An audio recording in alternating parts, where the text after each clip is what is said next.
My dear friends, welcome back to the channel. Very good morning to you guys all out there. Look, guys, it is a beautiful Wednesday morning here in Southeast Asia, Malaysia to be precise.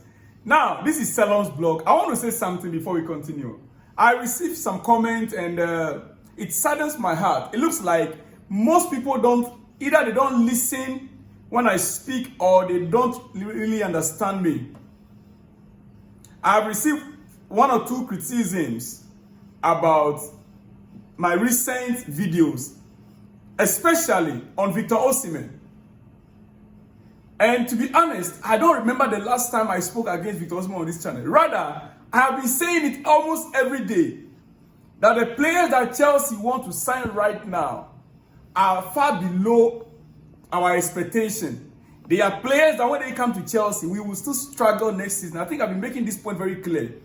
That the obvious choice, the only choice that Chelsea can buy right now, that can uplift this club to a different level, is to buy Victor Osimhen. I made it very clear almost every day on this channel. And I also spoke about Jackson. My point is very clear on Jackson. My stand. Everybody on this channel knows my stand with Jackson. I will not give up on Jackson and I will not stop talking about him. Yes. Because I know that he is not that bad. Comparing him to other strikers in the league, in the Premier League even. How many goals did the Lab score this season? At least Jackson have 10 goals and 6 assists. How many goals did the Lab? 10 goals with 6 assists, even with injury, 2 months out. Now, when you come to think of it, the player that we want to buy right now, Sesko, for instance, right now he's in the race. He's the one that's leading the race, according to reports that Chelsea want to sign him. But Sesko. Now you look at his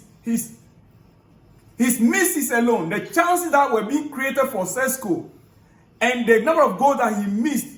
Come on, if you watch his videos, you know that Jackson is still a good player. He might not be scoring the 25-30 goals we want in a season, but at least guaranteed 10 to 15 goals every season. And that is why I've been saying here that we need a striker that can guarantee Chelsea 25 to 30 goals, like Victor Osimhen, like Victor Gyökeres. These are my two choices here on this channel. Anyway, I'll go deeper a little bit more on these issues. But I don't want anybody to always misunderstand me. That's why I'm taking my time to explain to you guys right here. Because we are a family.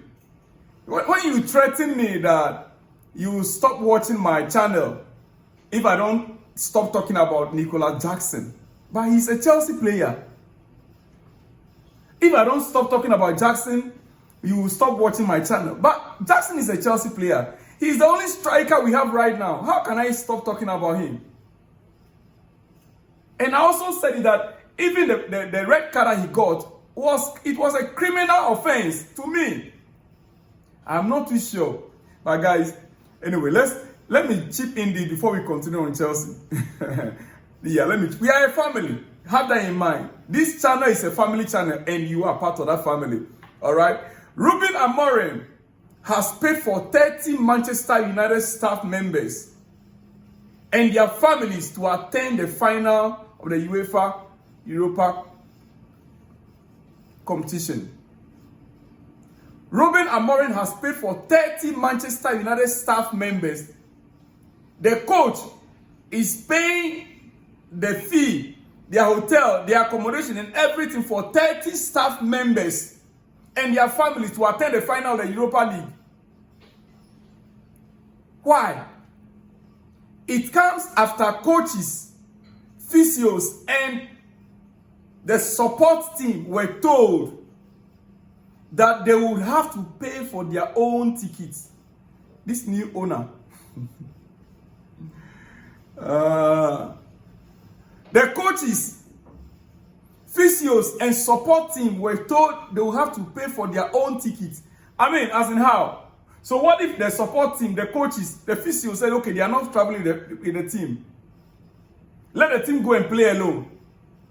If the club, the owner is now saying that Sergio Ratcliffe, some time back, There, right now, there's no canteen for players. I mean, staff members at their, how do you call it? What's the name of their training ground? Oh, I forgot the name. There's no restaurant. They stop feeding them for free. You want to eat, you go and pay for your own food and eat. All in the name of cutting down costs. Is Manchester United that broke? Are they so broke, or because of their current situation on the league table? To the extent that the coach now is paying for 30 members of the squad with his own money. Has Manchester United, have they gotten so broke? Or the new owner is just trying to, I mean, how do you expect the team to deliver?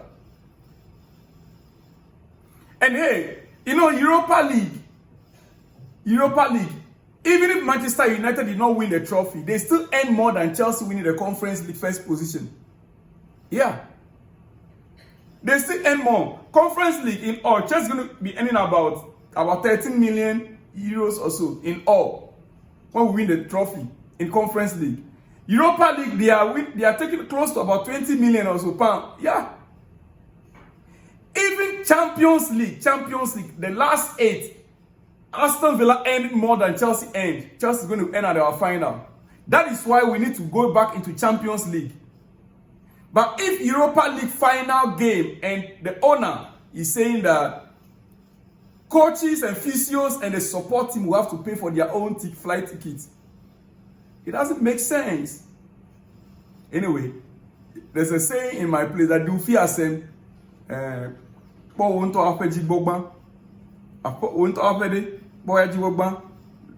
Take care of your home first. Guys, ladies and gentlemen, on your screen, Chelsea 2025-2026 home shirt been unveiled. That is our new home shirt from next season. You can see there on your screen. Chelsea's 2025-2026 home shirt been unveiled. What is your comment on it? The blue is just getting bluer. The blue is just getting bluer. What is yearly changing of jersey? It makes it difficult for people who want to buy the jersey. Like myself, assuming I bought last season's own, this season, look, what's the difference? Quality-wise, I don't see any difference. Anyway, guys, it is what it is. That is our new 2025-2026 jersey. Now, back to Chelsea striker issues. You see, speaking about the transfer window, it's unofficially open, unofficial, because businesses are already ongoing. Do you know Chelsea's problem right now? Players want to see whether we're going to be playing the Champions League, so nobody wants to sign for us yet. Unlike Arsenal that have gotten a deal done, Real Madrid, other teams are sealing their deals. I mean, so that as soon as the window opens officially, they will just sign the official contract.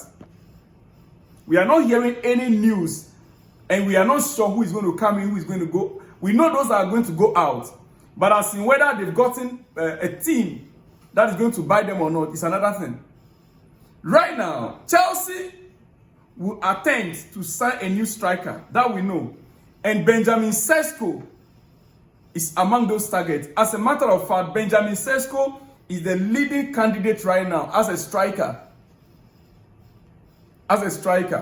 That notwithstanding, let me re-emphasize on this.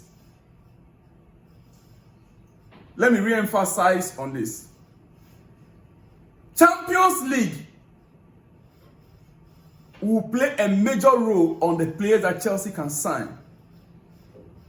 We are not hearing or seeing supreme links on Osimhen. We are not hearing or seeing any tangible news or on Victor Osimhen or Victor Gyökeres, Rafael Leo. Who else? Bakola, Dean Hudson, yes, which I'll come to soon, or whoever. We are not getting news on any of these players right now that Chelsea is about to sign them. Why? because it is not clear for these players whether Chelsea is going to be in the Champions League next season or not. Their agents are holding on, and that is why other clubs are taking advantage. Victor Gyökeres, we understand, going to Arsenal. Delap, Manchester United. With Delap issue, I understand. It's just a club he loves. It is a favorite club. Manchester. He just wants to play for Manchester United. And if God willing, they are able to secure Champions League football through the Europa League final, he's heading there. Chelsea's priority target right now still remains, or Chelsea have not ruled out all these 5 players I'm about to mention their names right now. Victor Osimhen, Victor Gyökeres, Benjamin Sesko, Liam Delap, Hugo Ekitike. Dear friends, let me take it again. Victor Osimhen, Napoli, which is you and I, our top on top of our list. Victor Osimhen, Napoli. Victor Gyökeres, Sporting. Benjamin Sesko from Leipzig. Liam Delap, Ipswich. Hugo Ekitike, Frankfurt. Dear friend, these are the 5 strikers that the next 2-3 weeks, anything can happen. I am not going to rule out any one of them, but it will all depend on where Chelsea ends the season. It depends on where Chelsea ends the season. Ladies and gentlemen, it will be interesting how the season will end on Chelsea. Now, quickly before I let you guys go, Real Madrid had a direct contact with Dean Hudson camp, and players' priority is confirmed. Real Madrid has had a direct contact with Dean Hudson's camp, means that his agent. Real also registered a release clause details £50 million to be paid in 3 installments for Dean Hudson. Not in one solution. This is where, he's a Chelsea target as our center back. Real Madrid want to pay the amount 3 times, 3 installments. Now, timing, according to Fabrizio Romano, timing will be key as Chelsea, Liverpool, and Arsenal are all ready to advance on the player. Chelsea, Liverpool, and Arsenal are all ready to advance. If, let's say, Chelsea goes in and says, okay, we are paying £50 million straight away. Arsenal goes in. Liverpool goes in. Real Madrid says they want to pay it in installments. What do you think if you were Hodgson's club? Then the offer to the player, can Chelsea win the race? When Real Madrid comes calling, anything can happen. Guys, let me just leave you all here. I'll be back later in the day for more exclusives. Shalom and peace.